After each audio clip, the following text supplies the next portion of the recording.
Do you guys make flyers? So there's campaign flyers here, and there's also copies of a plan that I'll talk about a little bit called San Francisco Recovers, that's focused on drug overdoses, open-air drug scenes, and drug dealing. But I'll start by, if it's okay with everybody, I'll tell you a little bit about why I asked for this role. And I can tell you then what the mayor said, why she picked me. But for me, this was the convergence of a public health crisis in drug overdose deaths over the last 2.5 years, and my own personal journey in recovery from addiction. I identify as an addict and an alcoholic. I've spent most of my adult life in recovery. I've had some setbacks along the way, but it's an important part of my life. And I know that for me and for many of my friends who are also in recovery, the last 2.5 years has been difficult to watch. As San Francisco did a great job with one public health crisis in COVID-19, and a terrible job with a crisis that's literally twice as deadly. The number of San Franciscans we have lost to drug overdoses since the advent of COVID has now surpassed 1,700 San Franciscans.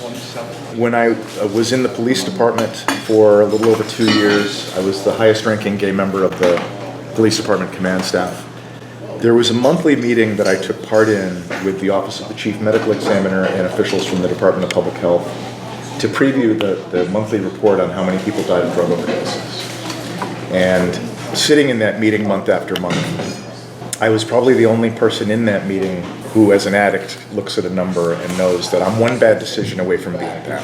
Fentanyl has really changed the game. That is something that's very much the issue that is the most lethal recreational drug that we've ever seen. Frighteningly, there are some new ones coming that could be even more deadly, synthetic opioids. And if there was a moment that really solidified my thinking about why I wanted to ask for this job, it was when Mayor Breed proposed the Tenderloin Emergency Initiative, when it was getting so bad that the city had to do something. And there was a real rancorous fight at the Board of Supervisors over whether what was then the death of 1,300 San Franciscans was an emergency. And for me, as somebody who's in recovery, the answer was clear: yes, it's an emergency. And yes, we have to do something. We can disagree over whether, and I think there were some legitimate disagreements over whether the response was good enough or big enough, but it was evidence to me that if ever there was a time that it would be helpful to have somebody with a perspective and a voice from the substance use disorder recovery community to be on the Board of Supervisors. So I asked the mayor to consider me.